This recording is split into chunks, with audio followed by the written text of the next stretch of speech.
Kids, good evening. Instead of doing a regular update, today I'm doing a video update. Because what I want to talk about would take way too long to write. And I really want to say this, and I want the whole world to see it if possible, because I want them to think about it. And I want you to share it. Even if you don't share the video, at least share the idea. Now, this is geared towards people 40-ish, 45-ish, and older. Those of us that grew up during the Cold War, the 60s, the 70s, the 80s, into the early 90s. If you were relatively conscious, then you should remember some of the references I'm going to use in this idea. So here it goes. We have an interesting history when it comes to things like walls. For example, back in the day, and this generally, I want just open your mind here for a second. A lot of Americans from all aspects of life have a great affinity for the memory of Ronald Reagan. Whether the actuality is there or not, the ideal is the emotional ideal, which is not a rational or in any way, shape, or form a basis for actual doings. But for the most part, Reagan is pretty well respected as far as modern presidents go. And he did some interesting and good things. He also did some bad things, but all presidents do that. There's no perfect president. So let's give Reagan the benefit of the doubt for just a second.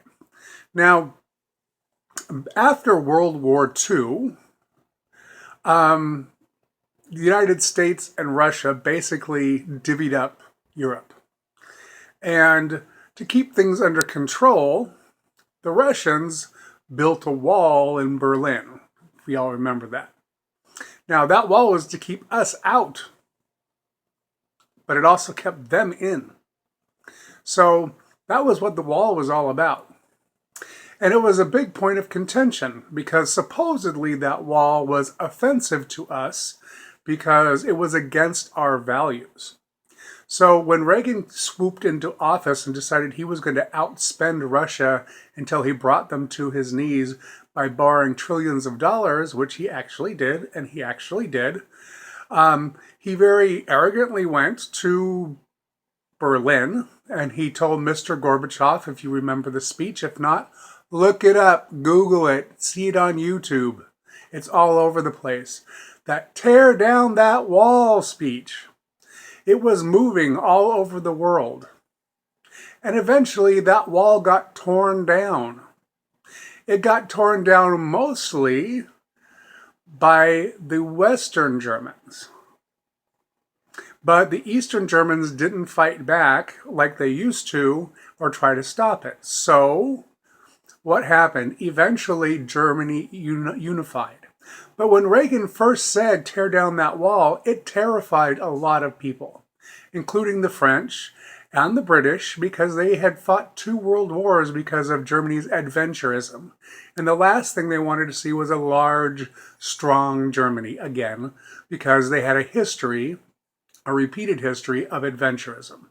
So Reagan's freedom cry was not well received at first by all the Western democracies. It made some people shudder, like Poland, you name it, anywhere where Hitler did awful things, which is pretty much everywhere. So, but eventually the wall was torn down and eventually Germany unified.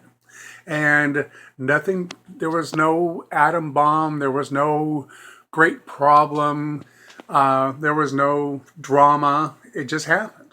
And it's done. It's a done deal. Now, a lot of Americans, I couldn't think of any American, I never heard one American say, oh, that's an awful idea, Ronald Reagan. How could you say such stupid things?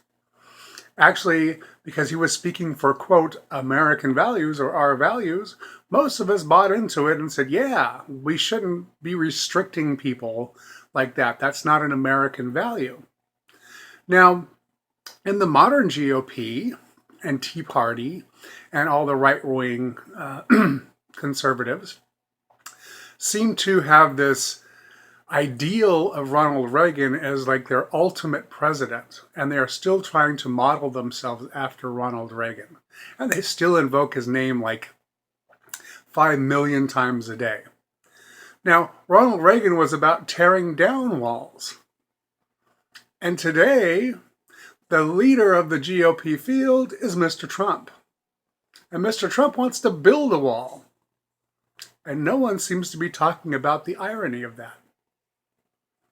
So next time you have a conversation with somebody that's wanting to build a wall across the United States to block Mexico, ask yourself, ask them about the Berlin Wall and how they felt in the 80s and 90s when that got torn down and unified.